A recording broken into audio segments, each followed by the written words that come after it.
Hi friends, ಇಲ್ಲೇ ಎಲ್ಲರೂ ನಾವು ಒಂದು ಶಾರ್ಟ್ ವಿಡಿಯೋ ಮಾಡ್ಕೊಕೆ ಬಂದಿದ್ವಿ. ತನ್ನ ಫೋಟೋ ಹೊಡ್ಕೋತನದ ಇದು ಮನುಷ್ಯಾರು ಮಾಡಿದ್ದ ಮತ್ತೆ ಯಾರು ಮಾಡಿದ್ದದ ಏನೋ ಸಮಸ್ಯೆ ಬೇರೆ ಬರತೈತಿ. ಸಮಸ್ಯೆ ಒಂದು ದೊಡ್ಡ ಸಮಸ್ಯೆ ಇದೆ. Sorry boss. ಕರಿಯಪ್ಪನವರು ಒಂದು ಕೊಟ್ಟೆಗಳನ್ನು ಕೊಟ್ಟಿರ್ತಾರೆ, ಅವರು ಕೂಡ ಬರೆದಿರ್ತಾರೆ ಧನ್ಯವಾದಗಳು. ನಾನಂತ ಕೊಡುದಿಲ್ಲ. ಇವ್ ಕೊಟ್ರೆ ಇವ್ ಸಿಟ್ಟ, ಇವ್ ಕೊಟ್ರೆ ಇವ್ ಸಿಟ್ಟ, ಹಿಂಗಾಗಿ ನೀನ ತಿಂದು ಬಿಡ. ಇಲ್ಲ ಅವ್ ಅಂದ್ಕೊಳ್ಳಿಲ್ಲ ನೋಡ್ರಿ, ನಮ್ಮ ಅಣ್ಣ ಒಂದು ದಿನಾರ ಊರಿಗೆ ಬಂದಂದ್ರ ಎಣ್ಣೆ ಹಚ್ಕೋದು ಇರ್ದಾರ. ಅದೇನಂತಂದ್ರ ಅವ್ ಬಂದಂದ್ರ ಎಣ್ಣೆ ಹಚ್ಕೋದು ಇರ್ದಾಗ ತಲೆ ತುಂಬ ಎಣ್ಣೆ ಹಾಕಿ ತೆಜಿ ಅದ್ದ ಹಿಂಗ ಹಳ್ಳೆಣ್ಣಿ ಮಾಡ್ಬಿಡ್ತಾನ್ರಿ.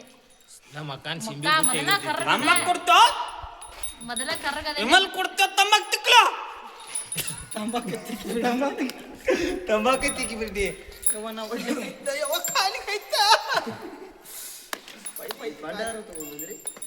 ಸ್ವಲ್ಪ ವಿಡಿಯೋ ಮಾಡತ್ತೀವಿ, ಆಮೇಲೆ ಮತ್ತೆ ಜಾಯ್ನ್ ಆಕನಿ.